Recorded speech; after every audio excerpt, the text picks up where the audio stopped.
ci loolu ñu lànk bañ donc disposition pénale yi dañ koy appliquer waaw ñoom nag il faut dire que le premier ministre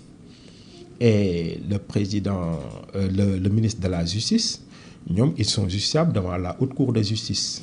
C'est une procédure qu'on va enclencher à l'Assemblée nationale waaye xam nañu loolu ñun xam nañ procédure bi waaw en tout cas ñun nous irons jusqu'au bout lépp lu ñu loi kii rek danañ ko def dana aboutir wala du aboutir loolu beneen question la en tout cas nous utiliserons la procédure légale pour déposer plainte boobu. fi ngeen ko wax a déposer alors loolu tam mi ngi am ci waxtu bu premier ministre yëkkatee ay kàddu depuis Maroc ngaañ justice ci nga bokkoon ban dégg-dégg la ancien magistrat bi nga doon am ci li premier ministre wax ci justice bi mu ne dafa am benn clergé boo xam ne tey lu yàqu ci justice ci seen loxo la jaar te lu yàqu ci Sénégal ci justice la jaar. gis nga soxna Fatou man dama jàpp ni. am na foo xam ne d'accord naa ci moom mooy la justice du foo xamante ni waruñu ko critiquer amul lenn ci réew mi lu walla échapper à la critique mais les critiques doivent être constructives elles doivent d'abord être objectives et constructives justice suñu xoolee rôle bu mu am ci réew war nañ taxaw di ko critiquer de manière objective et constructive leneen li mooy gis nga noonu nag ñoom la ñu waree nangu ñoom tamit ci seen action ñu leen di critiquer ñuy critiquer Assemblée nationale mu nekk des critiques objectives et constructives waaye ñun man personnellement bi ma nekkee ci biir justice dama doon critiquer justice génn ci di critiquer parce que justice bi ñu yore du justice bu parfaite critique yépp nag c'est pour ñu parfaire la justice parce que justice bi ñun biñ ciy dugg soxna Fatou man justice ci ma ciy dugg mën naa ne sax dama génn adolescence dugg ci justice pratiquement 21 ans laa dugg ci mbirum justice nekk élève greffier di dem audience di sol robe bu gis mais c'était à une époque où la justice était tellement démunie du point de vue matériel mais debout si dëggantaan di def rôlam de régulateur social rôlam de gardienne des droits et libertés yu ñu définir dans la constitution justice boobu nag moo commencé nërmelu 2000 di continuer ba 2012 fu mu toll nii yaakaar naa ni li ci des bëriwul waaw. tey boo doon natt justice bi nu mu def. non justice bi dafa toog dafa tëdd. justice bi moom dafa tëdd complètement. lan mooy problème bi li premier ministre wax. am na problème confirmé nga ko. waaw mais approche du benn fa laa jëm. ok xam nga justice bi moom soxna Fatou ñëpp ñi observateur yoo xamante ni sont des objectifs et avertis xam nañ que justice bi dafa am problème képp kuy dem justice fu mu toll nii sa xel su fekkee opposant nga sa xel mënul dal par rapport ak ñi nga fay fekk est-ce que ay magistrats yoo xamante ni dinañ la àtte ci maandu loolu rek problème la parce que justice d'abord dafa war a rassurer justiciable yi justiciable bu fay dem xam ni que man su ma amee dëgg dinañ ma ko jox mais la justice est fortement politisée. mais lan moo xew ba mu demee noonu parce que les magistrats du siège sont censés être indépendants totalement indépendants parquet par contre moo am lien ombilical ak le pouvoir exécutif mais lan moo xew ci magistrat du siège yi ba. responsabilité yi ñaar la man ci sama jàngat ñaar la benn bi responsabilité acteurs politiques yi lañu ñoom dañoo ñëw judiciariser l'espace politique ñuy xeex seen adversaire politique du ko jaaral ci justice. Karim Wade kii suba ak jàmm mën na ma sonal taxal ma jëm génne ay dossier noonu Khalifa Sall ñeneen Sonko ñeneen ak ñeneen donc on est là, on instrumentalise la justice pour combattre ces adversaires politiques. Maintenant beneen responsable bu mag magistrat yi la parce que ñoom ñoo waroon bañ loolu mais man mi ci nekkoon j'ai dit avec beaucoup de regret que cette culture d'indépendance dafa jóge culture d'indépendance da nga doon gis boobu la suite était debout les magistrats étaient fiers ngay gis dañuy nekk magistrat amuñu woon gis nga dama la ne nii à cette époque c'était le dénouement le plus complet ay salaire yu gën a salaire magistrat ay jaganjaay lay jël ay bus. conditions yi melul woon nii. conditions yi melul woon nii c'est loin de là. mais dañ leen a nourriroon de principe de valeur ba nit mën na ñëw yow ngay jël car mais mu ñëw teg ay millions doo ko am na liñ leen nourrir maintenant cette culture là nag malheureusement moo fi jóge. lan moo ko fa dindi ak kañ. mais ay appétit de carrière de la même manière que les hommes politiques dañ koy bëgg tënk mu am ay appétit de carrière des personnes yoo xamante ni bon ils se disent que su ma nekkee tel poste naa ci mën a am tel avantage parce que corps boo gis dana am malheureusement des personnes yoo xamante ni voilà dañuy seeni principe du tolloog ñeneen principe ñeneen ñi. mais gis nga bala maa génni foofu par rapport ak li Ousmane Sonko wax lu ma ci bëgg wax mooy Ousmane Sonko moom justice bi ni mu koy juger c'est par rapport à lui-même. ay problème mu boppam. ay problème boppam. noonu nga ko gisee. su ko man noonu laa ko gisee sooy analyser justice musul woon nekk priorité am bi muy commencer politique il a toujours dit que oui c'est l'économie. Justice commencé dal ci kaw mu commencé wax ci justice et justice bu baax bi moom mooy justice bi def bi arrêté opposants yi bu leen di museler boobu justice bu baax la justice bu baax bi moom mooy justice su boo xamante ni ay seeni magistrats yu ñu placé la ñooñu la ñuy wax ni voilà ay magistrats yu baax yu leen defal lu ñu bëgg. justice bu bon bi nag mooy magistrat yi nga xamante ni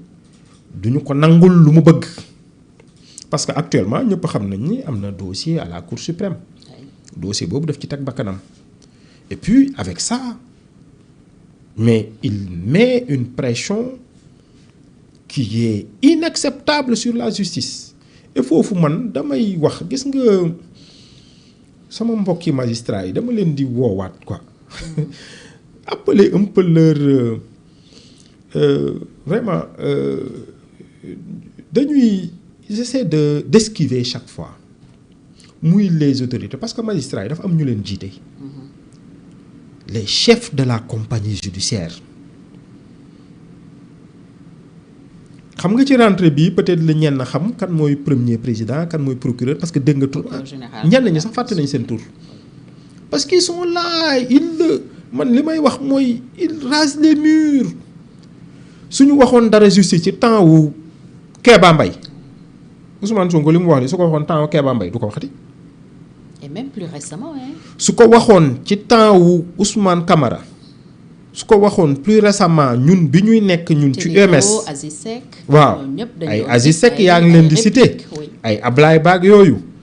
ñooñu man Aziz Seck bokk nañu bureau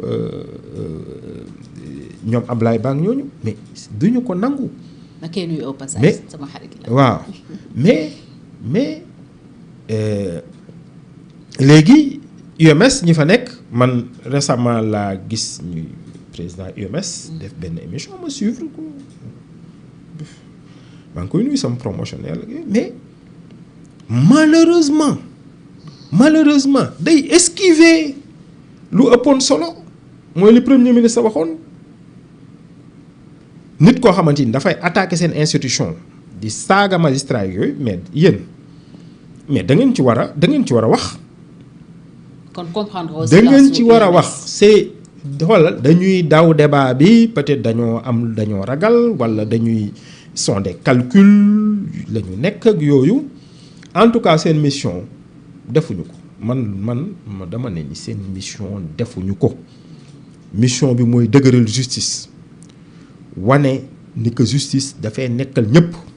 su fekkee nag ñi am doole sont des autorités exécutives wala ñu am alal wala ñu am daraja mën a attaquer justice di esquiver loolu moom mooy justice wane na faiblesse am par rapport ak loolu et puis ñu rassurer ñëpp wax nit ñi attention justice bi dafay nekkal ñëpp képp ku am dëgg nit ñi nañu ànd ak seen sago la justice n'est pas là au service du premier ministre na ko xam na xam ni réew mi dana am ñoo xamante ni réew mi du waa Pastef lu ñuy théoriser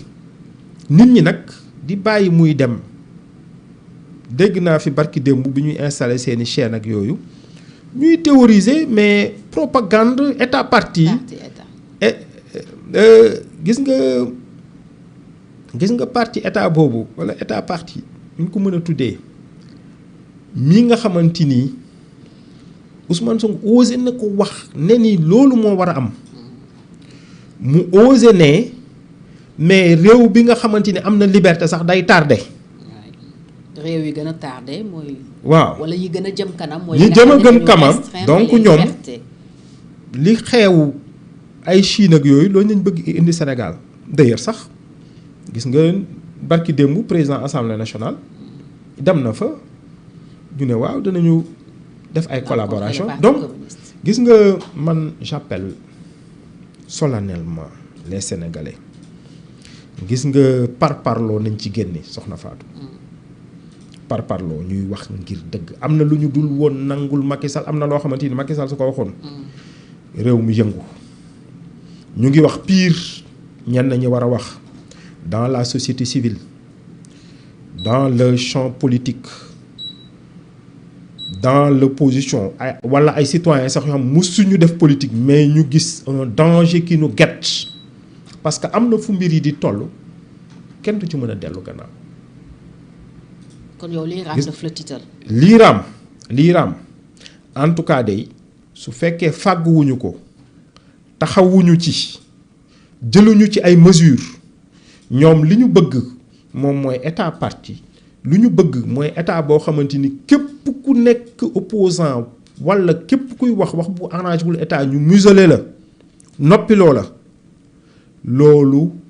lañ fi bëgg indi te loolu Sénégal mënu ko nangu parce que nous avons cette culture de démocratie bu leen mag buñ fi fekk te buñ fi war a bàyyi loolu nag nit ñi ñoom de la même manière que la ñuy toog di défendre loolu ñeneen nañu taxaw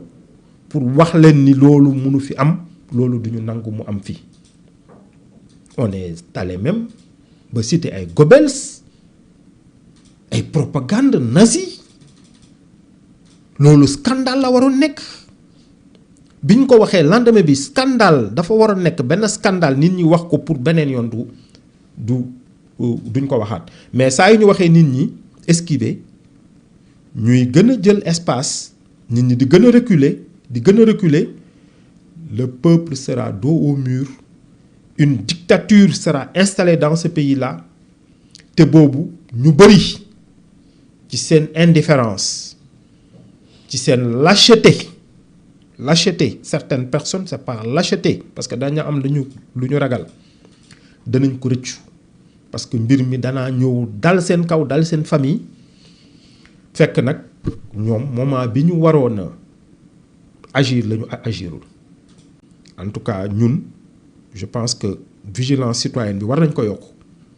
nit ñi wax ni que réew mi ñoom démocratie moo leen tax a jot réew mi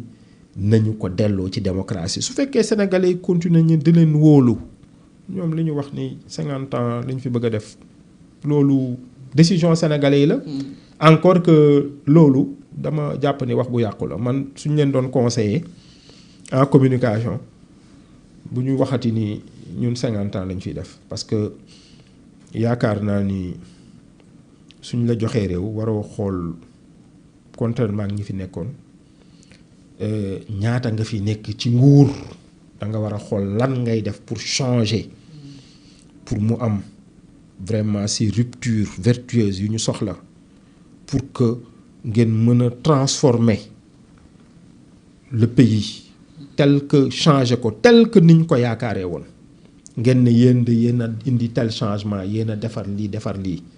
lu ngeen fi mën a nekk lu mu gàtt ngeen xool lan ngeen yokk ban plus-value moo am ci démocratie ban plus-value moo am ci économie ban plus-value moo am ci social ci culture ci leneen waaye ne pas nekk fi ne ñoo en tout cas ñun danañ fi nekk tel nombre d'années yaakaar naa ni loolu moom du wax bu wër. alors dañuy wax ne la justice est le dernier rempart de l'état de droit keroog yaa ngi waxaat rentrée solennelle des cours et tribunaux bi amoon premier président cour suprême mel na ni ku tontu wax ne justice nekkul ci populisme du obéir en tout cas ci benn idée bu jëm ci loolu le procureur général près la cour suprême Jean-Louis Toupane moom tam wax lu am solo ne nous sommes des magistrats soumis à la seule autorité de la loi est-ce que loolu doy na pour remettre les pendules à l'heure pour yow. man de pour man loolu du wax jëf la nañ ko jëfee. kon nekkuñu ci nañ ko jëfe benn moom mooy su fekkee dafa am une autorité bu attaquer justice mu nekk une autorité administrative man su ma waxee ci justice walla keneen wax ko ak mu nekk un premier ministre walla un président de la république du benn ñooñu seen naataangoo lañu dañoo war a taxaw parce que ñoo leen mën a man mënuma tënk justice man awma benn influence bu mu mën a am justice ñooñu dañ leen tontu d'abord parce que gis nga soxna Fatou suñu magistrat yu fi nekkoon ñoom Isaac Foster ñoom Kéba Mbaye ñoom Ousmane Camara ak ñooñu ak kenn koo xamante ni ñu bari ndeysaan bàyyi wuñ ko xel mais mu def lu amoon solo ci rentrée cours et tribunaux bu 91 92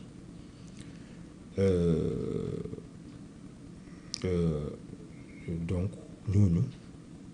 dañ leen a ñooñu suñu taxawoon président de la république taxaw toog mais suñu taxawee ne monsieur le président quand vous prenez des décrets illégaux nous allons les annuler acte illégal boo jël dañ koy annuler ñun loolu ñëpp a ko xam mais dañ doon bëgg a wax population yi ne leen gis ngeen kii lu muy am doole ñun ñoo fi nekk pour arrêter son pouvoir pour mën ko teg ci yoon kii lu muy am doole nekk président de la République ñun ñoo koy teg ci yoon. et loolu dafa doon rassurer citoyens. dafa doon rassurer les citoyens. il faut que benn bi ñoom ñu koy wax di rassurer ñuy def des sorties di def des communiqués. di recadrer quand il le faut. gis nga soxna Fatou France muy Sarkozy muy Hollande Sarkozy bu mu nekkee ministre de l'intérieur da doon attaqué par populisme pour préparer sa présidence. attaqué magistrat yi wax saa yu benn jour mu attaqué leen le premier président de la cour de cassation est allé voir Chirac ne ko di bu mu amati Chirac def benn déclaration publique nekk ministre de l'intérieur bu mu attaqué ti magistrat yi. Hollande bi muy nekk président de la République mu bind ay journalistes bind benn livre mu wax sur la lâcheté des magistrats yooyu. Président de la cour premier président de la cour de cassation et le procureur général de la cour de cassation ànd ils ont demandé et obtenu une audience le lendemain avec le président ñu génne le président ci boppam bind ne dafa regretter ses propos dañ ko génne ci contexte am ak yooyu rentrée cours bi ñu waxaat ko ne du ñu accepter ti ñu leen di attaquer noonu. pourtant foofu c'est pas un pouvoir judiciaire gis nga magistrat français yi ñun magistrat sénégalais ñoo leen ëpp pouvoir sur le plan théorique donc magistrat yi fi nekk nañu honorer li nga xamante ni seeni ancien lañ leen fi bàyyee nañu xamante ni réew mi su nekkee ci jàmm su ñu nekkee ci démocratie su waree am développement am nañ ci rôle bu mag buñ ciy jouer ñoom ñooy réguler démocratie réguler économie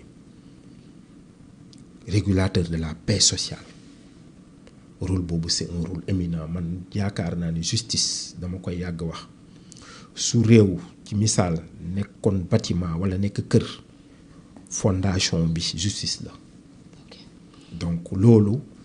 suñu ko jëfee rek yaakaar naa ni suñu gën a jël seen place gën a def seen rôle réew mi yaakaar naa ni dana gën a jëm kanam. sànq bi ngay expliquer problème mu justice tudd nga ci peut-être des calculs yu jëm ci wàllu carrière am na ñuy justement pointer comme racine du mal ci loolu teewaayu président de la République ci conseil supérieur de la magistrature est-ce que loolu mooy wala benn la ci problème fondamentaux justice tey. gis nga question boobu man double approche laa ci am man dama ci am sama gis-gis boo xamante ni ku gëstu loolu la pendant des années bind ci. gis nga 2007 février 2007 laa bind benn mémorandum boobu maa ngi nekk substitut au tribunal régional de Thiès boobu tribunal régional la ñu wax def benn mémorandum xalaat ci serment bi ci réforme yu war a am ci conseil supérieur mais même boobu j'étais un magistrat encore un peu bu bëgg changement yi même boobu amoon naa lucidité nee ni que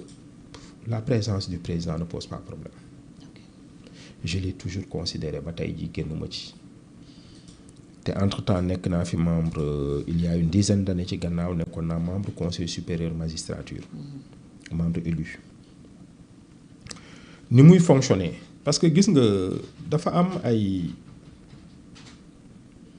ay position populiste yu am politique yi di am man dafa am ñaar yu may sàmm mooy sama constance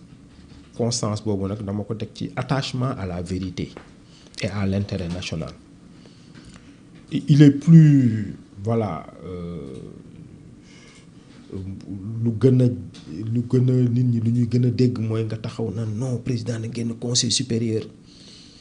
loolu rek loolu problème bi moom mooy choix magistrat yi nan lañ koy defee soxna Fatou ba le magistrat ñu am dans chaque poste l'homme qu'il faut à la place qu'il faut les magistrats seen nomination duñ ko politiser magistrats yi duñu ñoo xamante ni seen poste dañuy naan ni tel homme man président moo ma ko jox wala ministre moo ma ko jox wala magistrats yi duñu dem ba ñenn ñoo xamante ni amuñu ngor ci seen biir dem di négocier pour ñu jox leen ay poste parce que loolu da leen di fragiliser. donc warul am redevabilité. waaw waruñu vraiment seen poste yi ñuy am dañ ko war a mériter te loolu ci ay critères objectifs lañ ko war a teg gis nga dama étudier j'ai fait un article il y a plus d'une dizaine d'années maa ngi nekkoon substitut du procureur général fii cour d'appel Dakar ma intitulé ko le conseil supérieur de la magistrature l'indispensable réforme sama dama mës a jàpp ni magistrat mën na am lu mu wax moment boobu magistrat la ma bind ko ci journaux yi ne nañu réformer conseil supérieur et dans cet article là j'ai dit que le problème c'est pas la présence ou non du président du chef d'État déedéet et du ministre de la du loolu moom mooy problème bi moom mooy composition et fonctionnement conseil supérieur soo xoolee conseil supérieur de la magistrature ba tey nii politique yi la président de la République ak ministre de la Justice ak ay magistrats mais c'est composé majoritairement de chefs de juridiction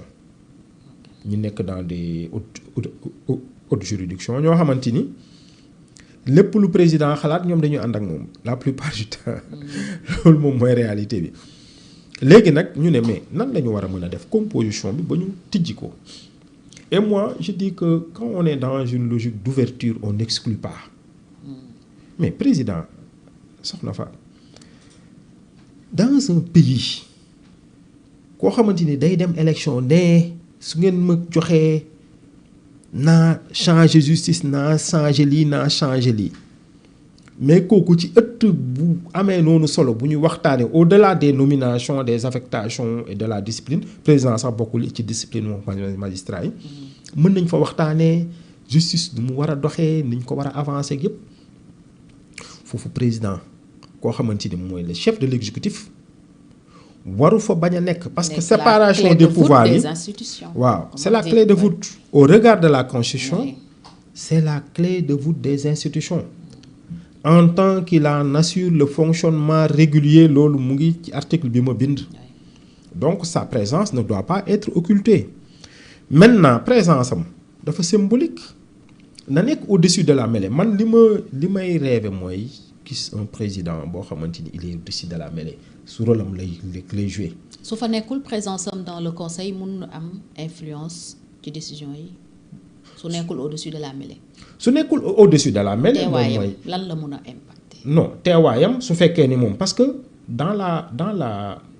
la pratique c'est pas le président qui proposition de nomination yi ministre de la justice moo koy def mais souvent man quand j'ai entendu il y a 1 an le président dire que oui dama woo premier ministre mu ñëw ñu saytu xool kii ma ne mais c'est extraordinaire le président n'a rien à voir avec ça et c'était une violation manifeste de la loi waaw ñu xool magistrat yi xool parce que ñoom seeni magistrat la ñu xool seeni magistrat ñi nga xamante ni yaakaar nañu ñii ñooy seen magistrat ñoom lañ jàpp ay magistrat yi ba alors que parce que composition bi laa doon wax man composition bi le président mën na rester le ministre de la justice mën na rester les magistrats mën nañu rester mais plus les magistrats élus ñenn ñi nga xamante ni chef de juridiction yi le premier président et le procureur général de la cour suprême par rapport ak seen rang ñu rester ñeneen ñëpp c'est des élus man dama ne grades yi magistrature 3 grades la am 2e grade mooy magistrat yu jeunes yu amagul léegi ñun boobu 12 ans la woon je pense que c'est toujours ñi amagul 12 ans ñeneen yu ñu am ba 18 ans 20 ans nekk premier grade après c'est la haute hiérarchie mooy ñu gën a ancien ñi ku ne élire ci collège am ñoo représenter magistrat yi et puis il y a une ouverture on va puisque mbir la justice est rendue au nom du peuple ñu dem assemblée nationale ne député majorité député opposition yéen ñaar ku ne ñëw parce que député yi aussi war nañu xam suñu voté seen loi ñiy appliquer loi bi nu muy demee et puis les citoyens qui les représentent on va la société civile on va dans les universités des professeurs d'université ñu tijj ko suñ ko tijjee mu am même parité entre les magistrats et les non magistrats les décisions dana gën a mën a am démocratie beneen bi nag fonctionnement bi mais ñu xool les critères mais suñuy nommer les magistrats c'est sur quels critères suñu leen di affecté c'est sur quels critères et là-dessus dafa am lu fi nekk outil bu am solo mais enseignement soxna Fatou mës nga dégg ñu ne nommé nañu proviseur li tel lycée wala censeur wala principal collège wala directeur d'école primaire mu am problème jamais parce que bi mu amee jafe-jafe dañoo xool def ay réformes il y a des critères objectifs ay points la yu nit ñi di am enseignement mu ëpp xam nga enseignants yi moom su amoon kii yi moom ñoom ñoo ëpp problème ci kii yi parce que ñoom ñoo gën a bari les enseignants au regard de leur nombre ils sont presque ci fonction publique bi ils constituent 60 à 70%. Mais lan la ils ont organisé amul benn problème enseignants yi seen contestation côté syndicat les doo mës a dégg problème affectation wala problème mu direction fenn doo ko dégg parce que réglé nañ ko outil boobu nag bi enseignants yi am muy outil buy marché qu'on a mis à l'épreuve depuis plus d'une trentaine d'années muy dox mais boobu mën nañ ko indi magistrat yi inspiré wu ci voilà loolu suñ ko defee yaakaar naa ni ñu ngi koy wax ñun proposition yu ñuy wax la depuis toujours loolu la maintenant man dama gis la majorité des Sénégalais ñu naan président génne na président génne maintenant voilà il faudra voir xool les intérêts en présence est-ce que président su génnee tamit puisque loolu moom mooy la volonté populaire on aura quoi à la place. magistrat yi fi nekk tey ñoom nee nañ na président toog moo tax moom d'ailleurs promesse bi mu defoon mu dellu ci ginnaaw wax ne dafay des selon en tout cas son conseil juridique li mu wax ne tam dañuy def haute autorité de la justice ubbi ko fekk si la peut-être ci idée bi nga amoon ouverture du conseil supérieur de la magistrature. en tout cas autorité yi fi nekk nii ñoom avancé yi ñu bëggoon yëpp mooy ouverture magistrat yi nee nañ ñoom ñoo bañ ñoom ñooy kañ ba ñuy bañ loolu justice moomuñu ko. man bi ma nekkee ci biir magistrature laa ne ñun dañuy àtte mais moomuñu justice loolu laa gëm ba tey la justice est rendue au nom du peuple ñi jiite réew mi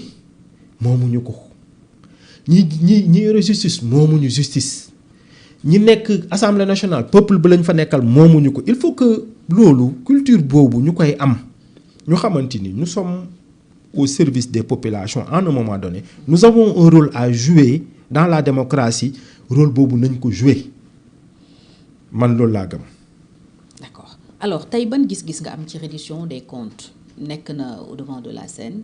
ñuy wax lu mel ni dossier Farba Pape Malick Ndour mi chambre d'accusation décidé dem ne dafay dellu prison mu nekk des dossiers très politiques yu tax tam ñuy wax lu bari ci justice ban gis-gis lañ ci war a am au plan juridique.